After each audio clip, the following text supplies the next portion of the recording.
സുഹൃത്തുക്കളെ, കഴിഞ്ഞ 24 മണിക്കൂറിനിടയിൽ ഇന്ത്യയിൽ എന്തൊക്കെ കാര്യങ്ങൾ സംഭവിച്ചു എന്ന് നോക്കാം. കേരളം രാജ്യത്തെ ആദ്യത്തെ ഓൺലൈൻ ഭൂമി രജിസ്ട്രേഷൻ പൂർത്തിയാക്കി ഒരു അപൂർവ നേട്ടം കൈവരിച്ചു.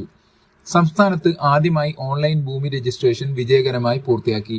2021 ആരംഭിച്ച ഡിജിറ്റൽ ഭൂമി സർവേ പ്രക്രിയയുടെ ഭാഗമാണ് ഇത്. ഇതുവരെ 312 വില്ലേജുകളിലായി 7.5 ലക്ഷം ഹെക്ടർ ഭൂമിയുടെ ഡിജിറ്റൽ സർവേ പൂർത്തിയാക്കിയിട്ടുണ്ട്. BSNL 3G സിം പുതുക്കാൻ നിർദ്ദേശം. BSNL 4G എത്തുന്നു.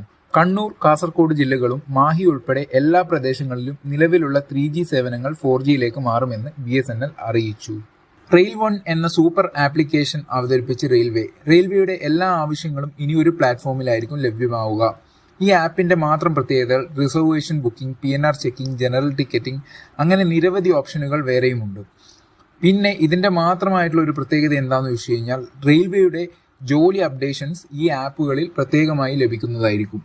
കാർ അപകടത്തിൽ ഫുട്ബോൾ താരത്തിന് ദാരുണ അന്ത്യം. ലിവർപൂളിന്റെ പോർച്ചുഗീസ് താരം ഡിയാഗോ ജോട്ടെ അന്തരിച്ചു. Follow four daily updates.